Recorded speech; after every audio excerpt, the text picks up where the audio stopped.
kulan wanaagsan idil ahaantiinba daawadayaal meel kastoo aad naga daawanaysaan waxaad ku soo dhawaataan wararkii telefishanka qaranka jamhuuriyadda Soomaaliland oo saacadahan oo kale aad ka daawataan telefishanka qaranka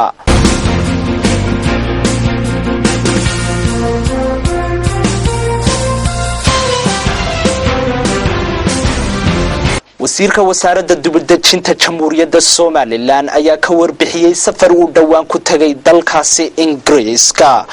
halkaasi oo kulamo kula yeeshay saraakiil ka tirsan xukuumadda wadankaasi sida uu warkan noogu eegayo wariye Jacfar Axmed Bade Abdi Kahin oo telefishinka qaranka Soomaaliland uga waramayay safar dheer oo ku tagay dalkaasi Ingiriiska ayaa waxa uu sheegay in ay ka soo wada hadleen dawladda Britain iyo xukuumadda Soomaaliland sidii dibadejin loogu sameyn lahaa bulshada qaxootiga ah ee shuruucda dhinaca sharciga ka weyday dalkaasi Ingiriiska wasiirku waxa uu sheegay in iyagu aanay soo dhaweyneynin dadka ku dhaqan dalkaasi Ingiriiska ee Soomaaliland dib loogu soo celinayo balse dawladahan ay qaabilayaan oo kaliya cidda iskeed u soo noqota ee halkaasi shuruuc ka weyda wasiirku waxa uu sheegay intii halkaasi ay ku sugnaayeen in ay dhageysteen maxkamado dhinaca sharciga ah ay ku jiraan dadka magangeliya doonka ah sidoo kale wasiirku waxa uu tilmaamay in ay la kulmeen dad aad u daayar oo jecel in dalkoodii hooyo dib loogu celiyo isagoo arrimahaasi ka hadlaya wasiirku waxa uu yidhi wadahadalka waxaan kaga lahayn arrimaha dadka iskood u soo noqonaya dalka ugu soo noqonaya ee waayo shuruucda sharciga ee qofku isku soo taago inuu iskii u soo baxo oo dalkiisa ku laabto taasaan anagu wadahadal ka yeelanay oo aan dadkan soo noqonaya iskoo soo noqonaya in ay u samayso dibadejin si ay ninka camal ugu abuurto oo suuq lagu sii deyn ayaan ka wada hadlaynay arrintiina waan isku soo afkaranay waxaan kaloo aan kulanay dawlado fara badan maxaan ku lahaa safaarado fara badan iyagoo dhan arrimahaas waa ka wada hadalnay in aan lagu celin dadka Soomaaliland Muqdisho la geynin waxaan ka wada hadalnay waxaan soo maray xabsiyada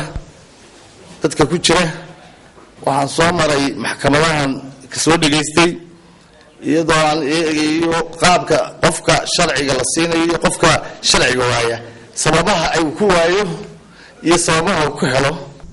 dhinaca kale wasiirka wasaaradda dibadejinta ee Soomaaliland Axmed Abdi Kahin waxa uu faahfaahin iyo sharaxaad dheeraad ah ka bixiyay xidhiidhka dawladda Ingiriiska iyo Soomaaliland ee waqtigan xaadirka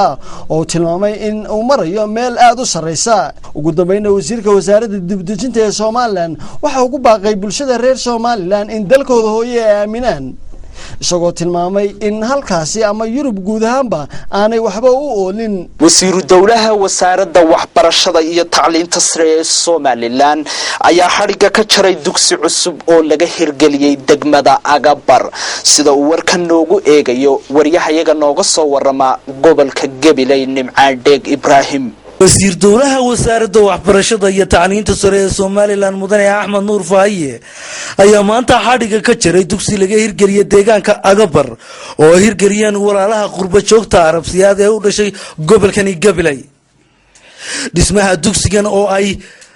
ka soo qayb galeen maamulka waxbarashada heer gobol iyo heer degmo gobolka Gabiley xubno kamid ah weynweynaha ururka qurba joogta walaalaha Arabsiyaad iyo qashi wax karadka deegaanka Agabar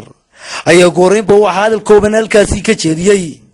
wasiir dawlaha wasaaradda waxbarashada iyo tacliinta sare ee Soomaaliland mudane Axmed Nuur Faahiye awalan marka ugu horeysa waxaan u mahadnaqayaa hablahaas gartay inay dalkoodii u qabtaan iyagoo jooga meel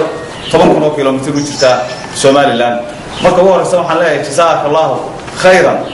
ilaahay idinka jazaayo mariyo waxa uu qabataan dalkiina waxay hadii aynu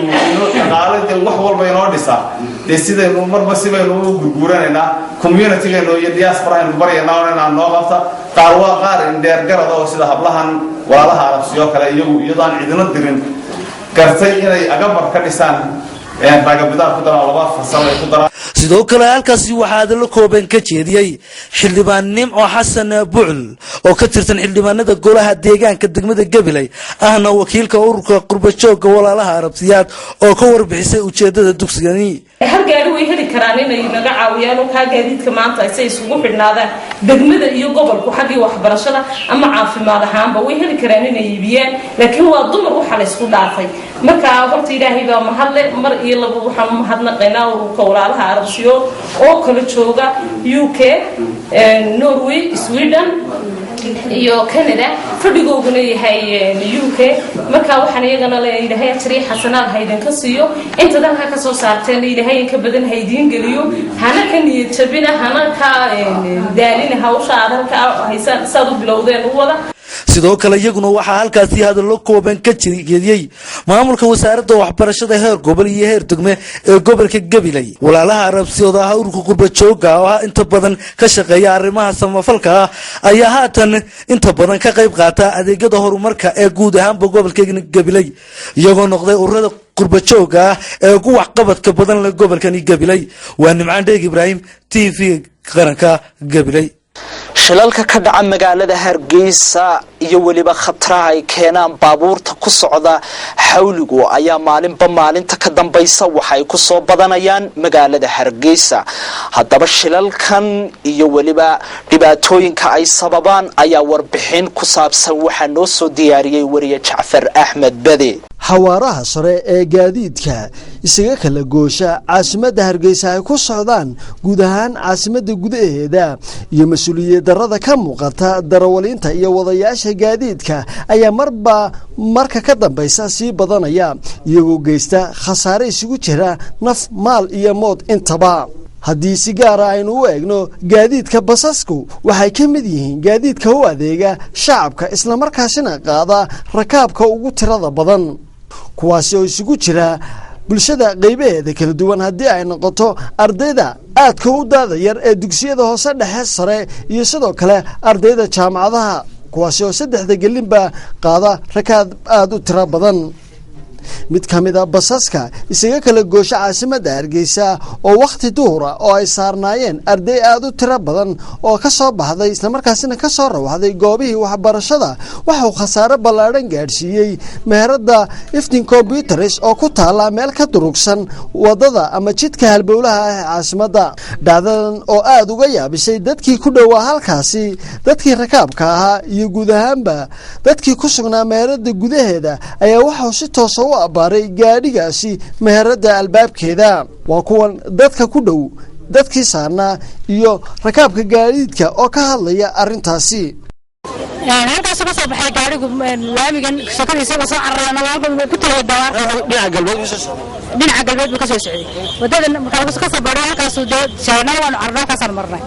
aniga halkan si socda birkan dheer ayaa halka uu gaadhigu galay ma fahmi karo inuu dabaabriga waan laakiin sidoo wax la xismeeyay gaadhi kala hortaagan ma jireen taagnayn meesha wala gaadhi baa wuxuu taagnay marka gaadhigu si xoog u socdo baa ku dasoo xubin socdo su'aalaha asaga ka cusub hadana meesha ku baqtiyo iska stage dad badan meesha u taagnaayeen kana hadoo leedii okay ana anagoo hawl maalmeedkayga caadiga ku jirna ayaa shilkani dhacay gaadhigaas oo laamida ayaa ka soo baxay laamidii wax ku dhacay oo cilad farsamo isaga ku dhacdayba saasuu kaga soo baxay marka saasoo halkan ku soo galay annaguna alxamdulillah waxba kuma noqon gudoomiyaha maxkamadda sare ee Soomaaliland ayaa furay tababar socon doona muddo 5 bilood ah oo kor loogu qaadayo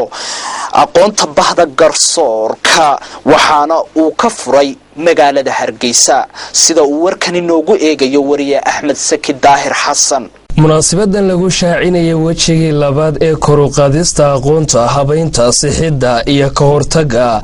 dembiyada abaabulana culus iyo wax ka barashada dembiyada lagu gala badda ayaa ahayd mid loogu talagalay in lagu xoojiyo cilmiga bahda cadaaladda gaar ahaan garsoorayaasha xeer ilaalinta baarayaasha dembiyada kaasoo ay soo qabanqaabisay kuliyadda sharciga ee jaamacadda Hargeysa munaasabadan ayaa waxaa ka qayb galay gudoomiyaha maxkamadda sare aana gudoomiyaha guddida cadaaladda wasiirka wasaaradda cadaaladda xeerlaalyaha guud ee qaranka gudoomiyaha maxadka tababarka hay-adda shaqaalaha dowladda hormoodka kuliyadda sharciga ee jaamacadda hargeysa xubno ka sooday baarlamaanka somalilan iyo weliba madax ka tirsan jaamacadda hargeysa gudoomiyaha maxkamadda sare ee somalilan ahna gudoomiyaha guddida cadaaladda mudane yuusuf ismaaciil cali oo furay tababarkaasi ayaa sheegay in kalsooni badan uu ku qabo baahda garsoorka aqoontuna ay tahay mid muhiim ah oo marba marka ka dambaysa lasii kobcinayo waxa farxad weyni ah mar labaad in ay hortayda fadhiyaan mas-uuliyiintii garsoorka maxkamadihii rifcaanada iyo kuwii gobolkaba oo aan ku kalsoonahay aqoontooda ragga ay hor fadhiyaan ee garsoorka ka tirsan xeelaalin iyo maxkamadaha waxaan aaminsanahay inay marxaladdan aynu joogno yihiin dadkii aqoonteeda lahaa inay yihiin isku waayo aragnimo maaha aragnimada waa lagu kala duwan yahay garsoorka bahda garsoorka somaliland la barbar taagan tahay oo tababaradani ugu muhiim yihiin wax laysku martiyo ama laysugu deeqo waxaan aaminsanahay inay aqoontu ugu wanaagsan tahay wax laysugu deeqo inay aqoontu ugu wanaagsan tahay adduun waa dhammaata lacag way dhammaata tababarada ay haddayo bahda garsoorka la barbar taagnayd waa kuwa aan soo dhaweynayo mudane xuseen axmed caydiid wasiirka wasaaradda cadaaladda ee somalilan oo isaguna kulankaasi ka hadlay ayaa sharaxay ahamiyadda cadaaladda iyo wadashaqaynta buuxda ee dhex mari karta wadashaqaynta hay-adaha garsoorka ama cadaaladda sida ay ahamiyad ugu leedahay wax ku oolnimada nidaamka cadaaladeed waa cid walba garan karaysaa cid hawle ka dhaxaysaa wada shaqayntooda iyo wada shaqayn la-aantoodu inuu dee farqi weyn u dhexeeyo xeerlaalyaha guud ee qaranka somalilan mudane xasan axmed aadan ayaa isaguna madasha ka sheegay xoojinta bahda cadaaladda gaar ahaana xeer ilaalinta annagu xeerlaali ahaan kuma koobnin oo keliya kan iminka halkan ka socda ee iminka aynu furayno waxaa kalena barbar socda oo bishan may kowdeeda la bilaabaya xafiiska xeerlaalinta gudaheega hoolkeyga tareerinka tababaro la xidhiidha profession la xidhiidha xagga xeerlaalinta oo keliya kan uu idin wada saameeya garsoorka oo dhan laakiin mid takhasus gaar ah oo la xidhiidha prosecutionka oo eedaynta la xidhiidha ayaanu iyadana barbar socon doontaa hormoodka kuliyadda sharciga ee jaamacadda hargeysa brofesor maxamuud xuseen faarax oo kuliyadiisu ay soo qabanqaabisay tababarkaasi ayaa ku tilmaamay mid lagu dardargelinaya bahda garsoorka ujeeddada laga leeyahay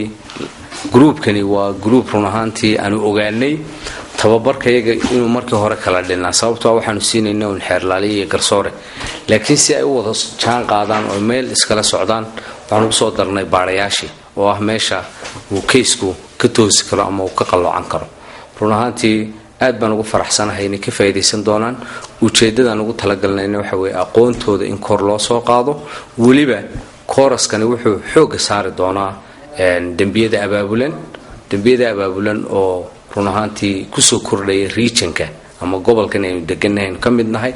xafladaasi ayaa iyaguna waxaa ka hadlay mas-uuliyiin kala duwan oo ay ka mid ahaayeen gudoomiyaha maxadka tababarka hay-adda shaqaalaha dowladda mas-uuliyiinta jaamacadda hargeysa iyo weliba madax kale kuwaasoo dhammaantoodba si isku mida u dul istaagay baahida loo qabo garsoorayaal aqoon durugsan leh iyo weliba sida ay muhiim tahay in aqoontooda marba marka ka dambe lasii kobciyo wararka kaleen daawadayaal idii hayno ayaa waxaa ku jira mas-uuliyiin cuqaal waxgarad salaadiin ka soo jeeda gobolka Maroodijeex ayaa soo dhaweeyay waxqabadka xukuumadda Somaliland iyo sida daacadnimada leh ee ay uga shaqeynayso shacabkeeda shir jaraa'id oo ay ku qabteen magaalada Hargeysa ayay kaga hadleen sida ay u taageersan yihiin xukuumadda hadda talada haysa ee uu hogaamiyo Axmed Maxamed Maxamuud Siiraanyo iyagoo ka hadlayana waxaa hadaladoodii kamid ahaa waxaan u hambalyeeynaa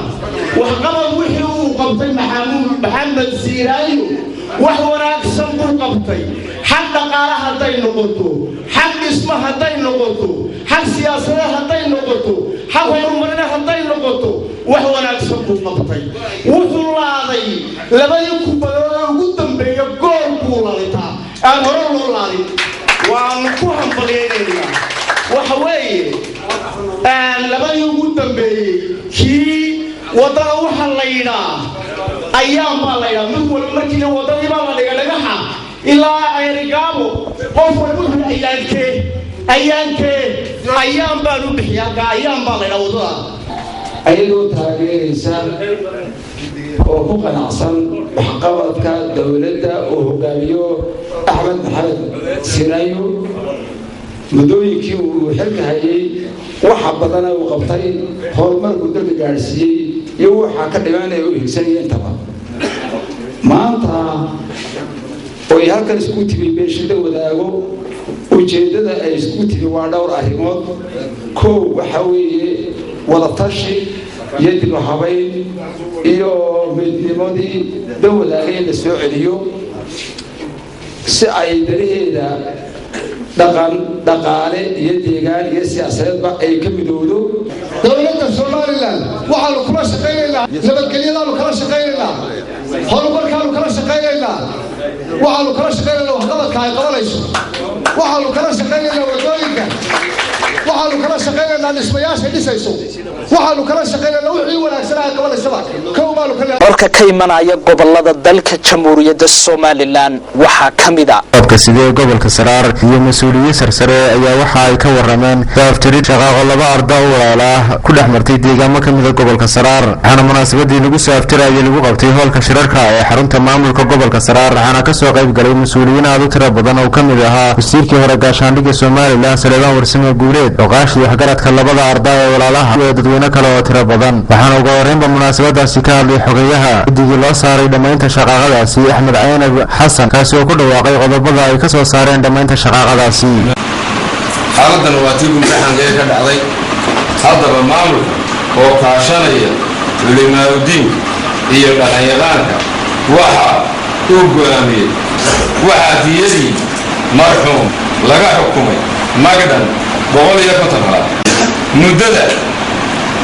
ay marta ku bixinayaan waa 45 sidoo kalena xubno ka mid ah cuqaasha waxgaradka labada arda walaalaha ee shaqaaqadu dhex martay maanta la soo gabagabeeyey ayaa munaasabadaasi si isku mid uga dhawaaqay inay ku qanacsan yihiin go'aamada soo baxay xukunka qolada noo goystay aanu kalsooni u dhiibanay ee maamulka gobolka iyo ka degmada iyo odayada kale dhammaantoodba iyaguna ay nagu xukumeen annagoo garyiguna ah u nimi xukunka isagana waanu qaadan annaguna waan imaansanay waan qaadanay magtaan guddoominay intaan guddoominay si tolimaa oo naxlila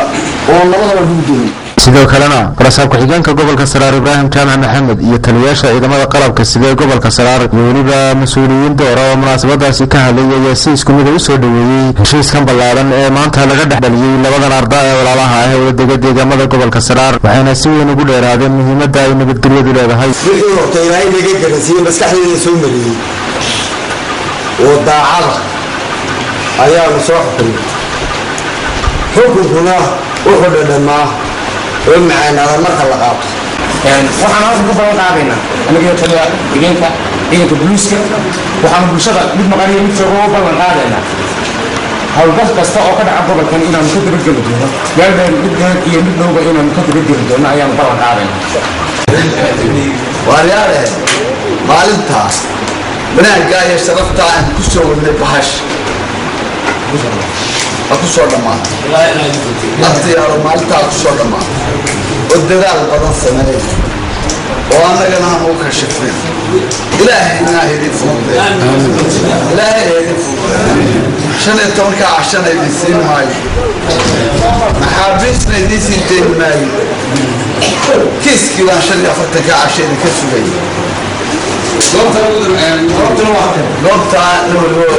tv qaranka somalilan caynaba wararka kale daawadayaal idii hayno ayaa waxaa ku jira kulandiimeed aad looga qayb galo oo sanadkiiba mar lagu qabto Norway ayaa ka furmay magaalada Oslo waxaanu socon doonaa 4 maalmood oo xiriir ah isla markaana waxa sanadkan lagu soo casuumay culimo iyo khabiiro caan ka ah mandaqada Soomaalidu degto kulan diimeedkan islaamiga ah oo uu soo qaban qaabiyo masjidka Soomaalida ee Norway ee Tawfiq Islamic Center afarta maalmood ee uu socdo waxa laga jeedin doonaa mowduucyo muhiim u ah nolosha qofka muslimka ah oo ka saameynaya dhinacyo kala duwan isla markaana kulankan oo boqolaal qof ay qoonkororsi u tagaan qodobada ugu waaweyn ee diiradda lagu saarayo sanadkan waxa ka mid ah waxbarashada iyo caruurta akhlaaqda qofka daaciga ah daayarta iyo gudashada mas'uuliyadda saaran caafimaadka Soomaalida qurbaha ku nool cudurrada ku badan iyo dhibta ay kala kulmaan adeegyada caafimaadka ee casriga ah shakhsiyadda qofka islaamka ah iyo qodobo kale oo dhammaantood baraadeynaya nolosha qofka islaamka ah furitaankiisina kulankan waxa ka hadlay imaamka masaajidka Soomaalida ee Norway Sheekh Ali Maxamed gudoomiyaha masaajidka Sheekh Ali Cabdi Sheekh Mustafa Xaaji Ismaaciil Khaaruun Sheekh Almis Yaxye iyo xubno kale gunaadka kulan diimeedkan waxa culimada iyo khabiirada arrimaha cilmiga ah ka hadlayba lagu weydiin doonaa su'aalo la xiriira mowduucyada ay ka hadleen dhanka kalena muxaadaradani waa mid la sugo oo sanad kasta la weyneeyo qurba jooguna ay ku kororsadaan aqoon doc kastaba ah oo faa'iido u ah qiimo ahaan nolosha dadka Muuse Jambiir iyo Maxamed Jaamac Dhif TV-ga qaranka Oslo Norway halkaad warkaasi kala socotaan waa telefishanka qaranka Jamhuuriyadda Soomaaliland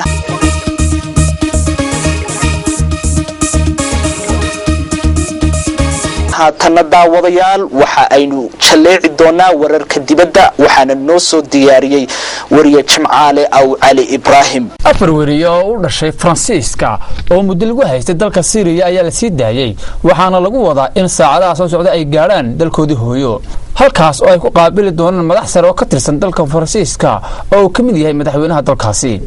afartan wariye waxa afduubay kooxaha mucaaradka Syria bishii June sanadkii hore nimankan ayaa waxa helay ciidanka Turkiga ee xuduudda ku sugan iyagoo indhaha laga xiray aabaha mid ka mid ah wariyaasha la afduubay ayaa sheegay in ay jirtay rajo ah in inankiisa la sii daayo laakiin wuxuu sheegay in aanu filaynin taasi in ay u dhacdo si dhaqso ah Fabian Najmes oo ah agaasimaha Radio Europe ayaa soo dhaweeyay siideynta wariyaasha oo uu ku jiray wariye u shaqeyn jiray raadiyaha Didier Francos dawladda Faransiiska ayaa beenisay in ay wax madax furasho siisay kooxaha afduubay muwaadiniintan wariyaasha ah wariye caan ah oo u dhashay dalka Pakistan ayaa lagu dhaawacay weerar ay ku soo qaadeen kooxo aan haybtooda la garanayn Hamid Mir oo u shaqeeyay telefishinka Jia Television ayaa la dhaawacay isagoo saaran gaadhigiisa kadib markii uu ka soo noqday airportka magaalada Karachi wararka ayaa sheegaya in ninka weeraray Mir uu u soo dhaqaaqay dhanka gaadhiga uu Mir saarnaa isla markaana uu toogtay goobtan oo ka baxsaday sarkaal sare oo booliska Karachi ka tirsan Raja Umar Khattab ayaa sheegay in hal nin uu toogtay Mir 3 ilaa 4 goor inta dabadeedna uu ku baxsaday mooto watay sidoo kale sarkaal sare oo ka tirsan booliska Karachi ayaa sheegay sidoo kale sarkaal sare oo booliska Karachi ka tirsan ayaa TV-ga Jia Television ee Mir ka shaqeyn jiray oo sheegay in Mir uu dhaawac ka soo gaaray caloosha iyo qaybta sare ee lugaha sanadkii hore ayay ahayd markii la helay bam la hoos dhigay gaadhi Mir uu watay waxa sidoo kale mas'uuliyiintu sheegeen in Mir dhowr goor hore loogu hanjabay in la dili doono dalka Pakistan waa mid ka mid ah meelaha ugu halista badan ee wariyaasha ay ku noolaan karaan dunida sidoo kale hay'adda qaabilsan ilaalinta wariyaasha ayaa hore uga codsatay dawladda Pakistan in ay sugto nabadgelyada wariyaasha intaasna daawadayaal waxaan ku soo gabagabeynaynaa war wixii aanu dalka gudihiisa iyo dibadiisaba idinka haynay warkan iyo warar kale faahfaahsanba waxaad ku daawan doontaan baahimahayaga dambe ee soo socda inta se koraysa dhankayga iyo waliba